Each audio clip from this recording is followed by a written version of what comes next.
Hey guys, what's up? It's Hope, and today is Tuesday, July 18th, 2017, and I'm here to bring y'all an update on all things IVF egg retrieval.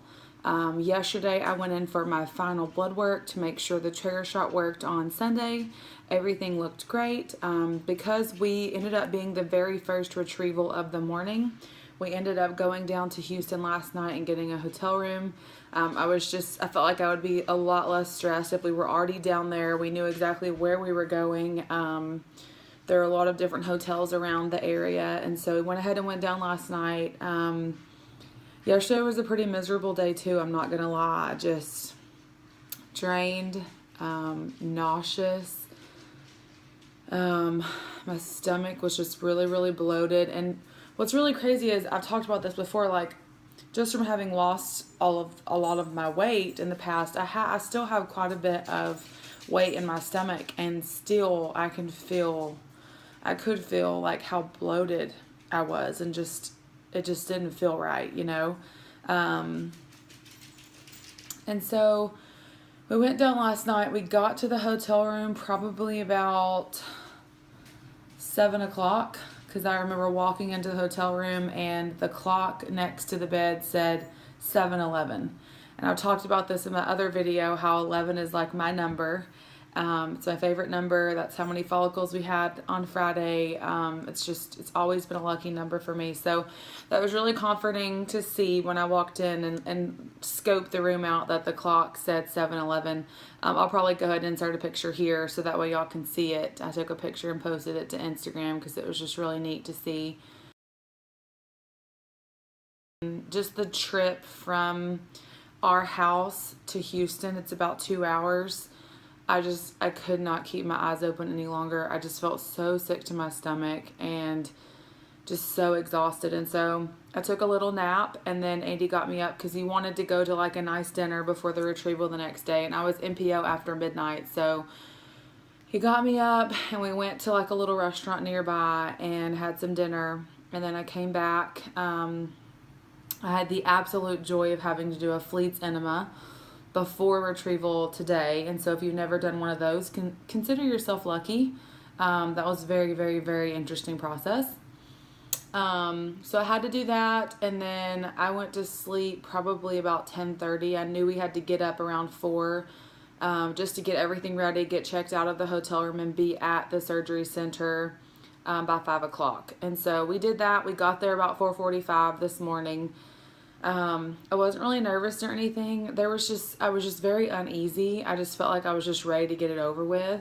So I got there, and I was really concerned that, so my portal, when I logged into the portal, it said 6, but my coordinator had told me 5. And so I was kind of stressing about the time and all that, but we went ahead and went in, and the nurses and everything were already there, and they went ahead and took me back.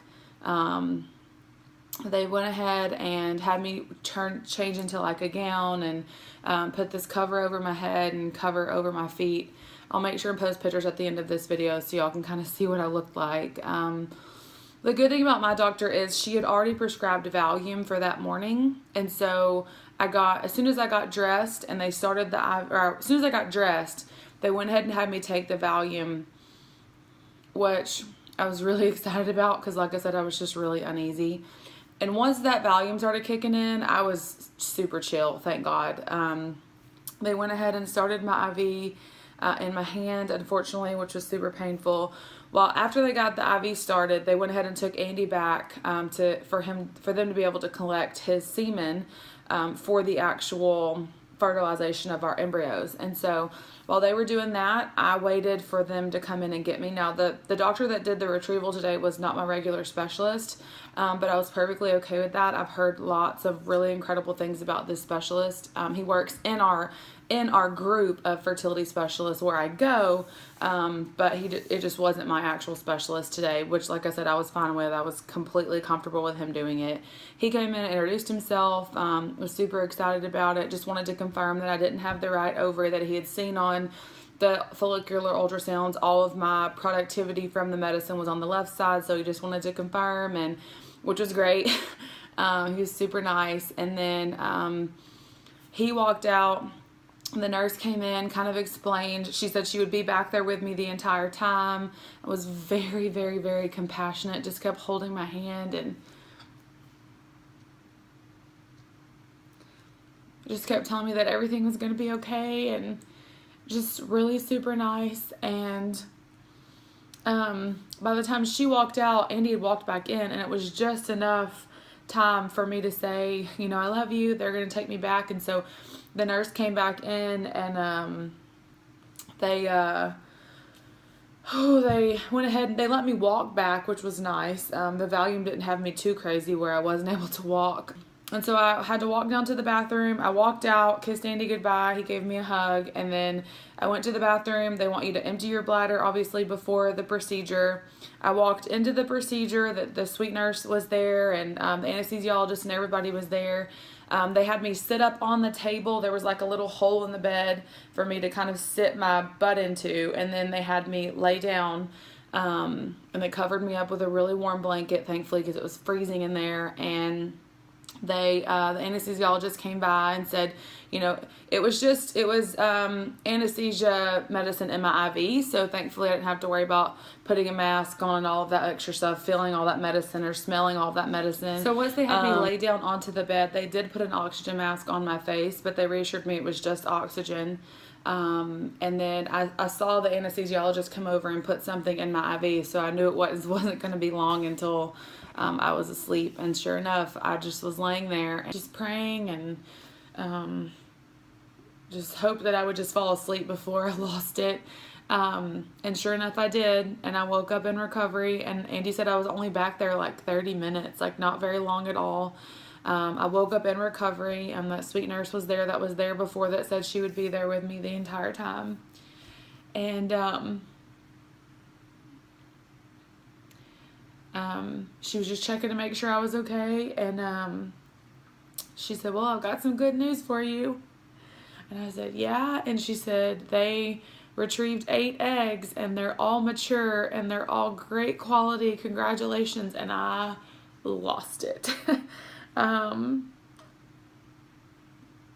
lost it.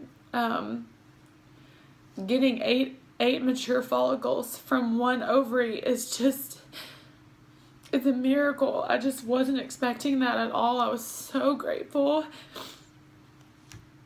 I just wasn't expecting it. And she said everything went so great, and I just asked if she would hug me, because I was just coming undone, and Andy was on the other side, and he was holding my hand, and just kind of fell apart. And I just was so incredibly grateful. And they waited. They went ahead and took the IV out and made sure I was okay, and you know, asked me if we were going to be going home today, and we said yes. And so they said just take it easy the rest of the day. I might have some spotting or just some cramping, which was normal. They said I might experience some nausea just from the medicine. Everybody's different though, so just to take it easy the rest of the day. There might be some pain, just to take Tylenol just to kind of keep the pain at bay. But when I woke up, I didn't have any pain at all. I felt nothing. Like, I didn't feel anything at all. And I'd read a lot of different things, and I talked to several different people online, and they said the egg retrieval was just such a painful experience, and to be ready to be, you know, have all this pain for all these days. And so that kind of worried me a little bit, but I had no pain whatsoever. I still don't have any pain. I had a little bit of cramping when we first got home, but I literally, when we got home, I went straight to bed, and Andy and I took a nap because we'd gotten up like so early to go to the surgery center. So we literally came home and went straight to bed, and we took a nap, and then I woke up, and then that's when the embryologist called and said that all 8 of the follicles were beautiful. They were great. They were high quality, and they were going to try to fertilize all 8. And I was just beside myself. Like, I couldn't believe that. And I know that we had hoped and prayed that my one ovary would do the job and get us to where we needed to be, but I was just trying to be just so cautious and guarding my heart, and I was just so grateful. And he said, now our facility does what's called ICSI. I haven't really talked about this before, but so what they'll do is they'll wash Andy's semen, they'll take all 8 of my eggs, they'll put it in a dish, if you will, and then they will actually place the strongest, best sperm from his sample into each one of my eggs. And it just helps fertilize the embryo. It gives it a strong start, and so they would be doing that today, and then tomorrow I would get my first call on how the embryos were doing.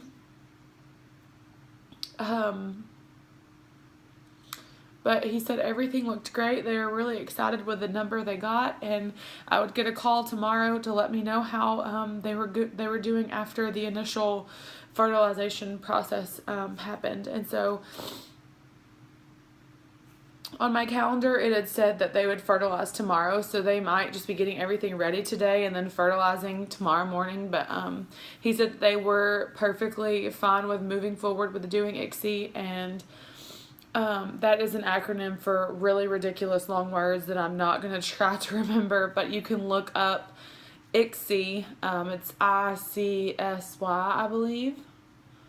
ICSY. You can just look it up and you can get kind of the definition. But when we went to our seminar, they kind of explained that. And then our specialist, our treatment center also does assisted hatching. So after our embryos are fertilized and they're great and they're doing wonderful, there might be a couple of ones that are having a hard time getting to the next stage. So they'll also help get them to where they need to be. And so what will happen from here on out is I'll get a call tomorrow, and then I'll get a call on Thursday, and then I won't get a call on Friday. Day 4 is, or day 3, I believe. One of those days. It's always hard for the embryologist to see what's going on. They explained to us in our seminar that it just looks really foggy, and it's hard for them to see if the embryo is advancing and growing like it needs to. And so I'll get a call day 1, day 2, I believe it's day 3, and then day 4 I won't get a call, and then day 5, that's when they'll tell me, this is how many embryos made it, this is how many we're going to freeze, because we are doing a frozen transfer. So they will freeze all of them, and then we will decide when to actually do the transfer. We decided to do a frozen transfer for 2 different reasons. Number 1, my body's just been through so much these last few months, and I just feel like I need a break, and I need to kind of recoup and get myself back healthy and right, and not falling apart crying every day. But just on a serious note, like, I just feel like my body needs some time to recover. So we will probably take August or September off. We're not sure yet. The good thing about it is once we have our embryos, we get to decide when that transfer happens. And so I'm pretty sure we're not going to do August, just because it's a really crazy busy time for me at work, and I'll just be super stressed out. And Andy it's just a lot with the boys, and they're going back to school. And so we felt like the best thing would be just to wait probably until after August. So September or October is what we're thinking. But today couldn't have gone any better than I could have ever asked for. When I got home, we took a nap, and after I talked to the embryologist on the phone, I laid back down on the couch and have just been completely wiped out today. Super, super, super nauseous. So I've just trying to take it easy. They said to drink lots of Gatorade and eat lots of protein, and just try to fill my body with really good fuel to get it back right. And like I said, I've had no spotting, no bleeding, no IVF pain. Coordinator, and she said that I probably would get a cycle within the next week or so, just because all the hormones are getting kind of flushed out of my system. We've retrieved all of the eggs, and so it's going to be the body's natural response to start a cycle. And so once that happens, I'll call with my first period date, and then we will move forward with deciding on what we're going to do. I do have an appointment with our specialist on August 8th. And so that's when we will let her know exactly when we are thinking to do the frozen transfer. She'll go over everything with our embryos, just kind of the process of everything, and we'll be able to talk more about her, or talk more with her about any questions we might have moving forward. So I just wanted to make sure and log on real quick and update everyone on how everything went today, and just to thank you so much for all of your prayers and support over the last 4 years. Like, it's just been such a journey, and it's hard to believe that I feel like we're closer now than we've ever been to actually having our miracle baby and being able to bring him or her home. And I just ask that you just pray for us. We are definitely guarding our hearts and just trying to stay positive, but to also just be cautious with our emotions. But today couldn't have gone any better, and today I'm celebrating that, and I'm thanking God for it. I just hope and pray that when they fertilize the embryos, that the embryos grow strong, and that that we're able to move forward if you'll just pray for them. And it's so crazy to think that my husband and I have been together for so long, and tonight or in the morning, like, we will have babies. We will have embryos. His DNA and my DNA will be in one. And it's just overwhelming to think about. And like I said, I feel like we're closer now than we've ever been. So it's just emotional. I'm just really grateful that we were able to do this. We made a lot of really big sacrifices to make it happen. And so I kind of feel like a lot is riding on it. And so I'm just trying not to think about all of that part of it. I just want to try to stay positive and just pray that all of our embryos stay strong and we're able to do the transfer and bring our baby home. So if you will, just keep us in your thoughts and prayers, and I will update y'all tomorrow and let you know how what our steps look like moving forward. And I will see you guys in my next video. Talk to you soon. Bye.